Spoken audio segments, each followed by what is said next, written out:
चलिए, आज बात करते हैं एक बहुत ही जानी पहचानी कविता की, एक मोटा हाथी। पर हम इसे वैसे नहीं देखेंगे जैसे बचपन में देखते थे। आज हम इसमें असल दुनिया का लॉजिक, असल दुनिया का तर्क लगाकर देखेंगे कि ये कहानी कहाँ तक जाती है। बस ये एक लाइन और हम सब पहुंच गए अपने बचपन में, है ना? कितनी सीधी सादी, कितनी प्यारी सी शुरुआत है इस कविता की। लेकिन क्या हो अगर हम इस प्यारी सी कहानी पर असल दुनिया के नियम लागू कर दें, मतलब साइंस और लॉजिक की कसौटी पर इसे परखें? चलिए यही करके देखते हैं। तो कहानी शुरू होती है एक अकेले हाथी से और उसके एक बहुत ही अजीब से डर से। एक ऐसा डर जो उसके इतने बड़े शरीर से तो बिल्कुल मेल नहीं खाता। तो होता यह है कि हमारा ये मोटा हाथी घूमने निकलता है और अचानक एक छोटे से बादल को देख के डर जाता है। यहीं से इस कविता में लॉजिक पर पहला सवाल उठता है और यहीं पर कार्टून की दुनिया और हमारी असली दुनिया का टकराव होता है। सच तो यह है कि हाथी बहुत बहुत समझदार जानवर होते हैं। हाँ, शायद बिजली कड़कने से वो सावधान हो जाएं, लेकिन एक बादल, उससे डरना तो उनके स्वभाव में ही नहीं है। तो ये हमें पहला इशारा मिलता है कि हम कार्टून लॉजिक की दुनिया में कदम रख चुके हैं। अच्छा, कहानी यहाँ खत्म नहीं होती। अब इसमें और हाथी जुड़ते हैं और कहानी अविश्वसनीय होने की सारी हदें पार कर देती है। तो पहला हाथी जो फंसा हुआ है वो मदद के लिए दूसरे हाथी को बुलाता है। यहां तक तो ठीक है ना? दोस्तों को मदद के लिए बुलाना, ये तो अच्छी बात है। और फिर एंट्री होती है तीसरे हाथी की, और बस यहीं से फिजिक्स के सारे नियम, समझ लीजिए ताश के पत्तों की तरह ढहना शुरू हो जाते हैं। जरा सोचकर देखिए, तीन भारी भरकम हाथी, और वो भी एक छोटी सी साइकिल पर चढ़ने की कोशिश कर रहे हैं। ये सीन अगर असल में होता तो कैसा दिखता, इसकी तो बस कल्पना ही की जा सकती है। और ये नंबर्स देखिए, ये साफ साफ बताते हैं कि ये कितना नामुमकिन है। 3 हाथियों का वजन करीब 12,000 किलो और एक साइकिल की कैपेसिटी मुश्किल से 120 किलो, मतलब 100 गुने से भी ज्यादा का फर्क। उस साइकिल का क्या हुआ होगा, इसका अंदाजा लगाना कोई मुश्किल काम नहीं है। पर रुकिए, कहानी अभी बाकी है। हाथियों का ये झुंड अब एक और इंसानी चीज से टकराता है और नतीजा बिल्कुल वैसा ही मजेदार और अतार्किक।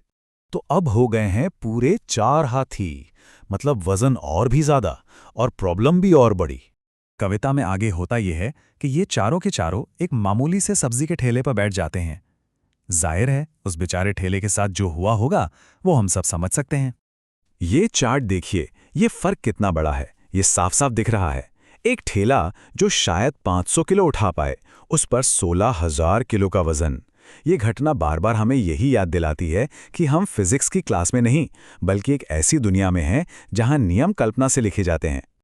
और अब हम आते हैं इस कविता के क्लाइमैक्स पर, उस हिस्से पर जहां लॉजिक और हकीकत कोसों दूर छूट जाते हैं। अब बुलाया जाता है 5वें हाथी को, और इसी के साथ हाथियों की ये टीम पूरी हो जाती है। अब जरा इस सीन को इमेजिन कीजिए, 5 विशाल हाथी और वो फंस जाते हैं एक बंदर के बनाए जाल में। और तो और वही बंदर उन्हें आजाद भी करता है और फिर सब मिलके नाचने लगते हैं। दोस्ती की ये मिसाल है तो बहुत प्यारी, पर पूरी तरह से नामुमकिन। और यहीं पर हमें इस कहानी का असली मतलब समझ में आता है। देखिए, इसका मकसद हकीकत दिखाना है ही नहीं, ये तो दोस्ती, मदद और साथ मिलकर खुशियां मनाने के बारे में है। असल में कोई बंदर का जाल 20,000 किलो का वजन नहीं सह सकता, लेकिन कहानी की दुनिया में ये एकता की ताकत का सबसे बड़ा सिंबल बन जाता है। वैसे इस तरह का जो ड्रीम लॉजिक है, मतलब सपनों जैसा तर्क, वो सिर्फ एक मोटा हाथी में ही नहीं मिलता। बच्चों की कई दूसरी कविताओं और कहानियों में भी ऐसी ही बातें होती हैं, जहां चीजें लॉजिक से नहीं बल्कि एक अजीब से बहाव में जुड़ी होती हैं। जैसे ऊपर पंखा चलता है, कोई ले लीजिए। इसमें घटनाओं का कोई लॉजिकल कनेक्शन ही नहीं है। बात पंखे से शुरू होती है, फिर मूंगफली पे पहुंचती है, फिर अचानक से मामा आ जाते हैं जो तुम्हारे मामा नहीं हैं, और फिर वो कोटा से तोता ले आते हैं। ये सब कुछ एक सपने जैसा लगता है ना? जहां एक ख्याल दूसरे ख्याल से बस यूं ही जुड़ता चला जाता है। इसी को कहते हैं ड्रीम लॉजिक। तो फिर सवाल ये उठता है कि अगर इन कहानियों में लॉजिक ही नहीं है, तो फिर ये इतनी जरूरी क्यों है? इनका असली मकसद क्या है? देखिए, इन कहानियों की असली कीमत इनकी सच्चाई में नहीं, बल्कि इनके संदेश में छिपी है। ये बच्चों को गिनती सिखाती हैं, उन्हें ये सिखाती हैं कि मदद के लिए पुकारना कोई गलत बात नहीं, और सबसे जरूरी, ये उनकी कल्पना को एक उड़ान देती हैं।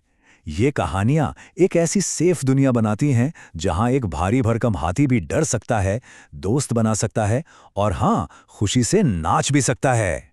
तो अगली बार जब भी कोई ऐसी बचपन की कविता सुने तो एक पल रुककर उसके पीछे छिपे लॉजिक या उसके अभाव के बारे में सोचिएगा। और सोचने के लिए एक सवाल ये है, बचपन की ऐसी कौन सी कहानी है जो बड़े होने पर जब दोबारा सोची तो वो बिल्कुल अलग ही नजर आई।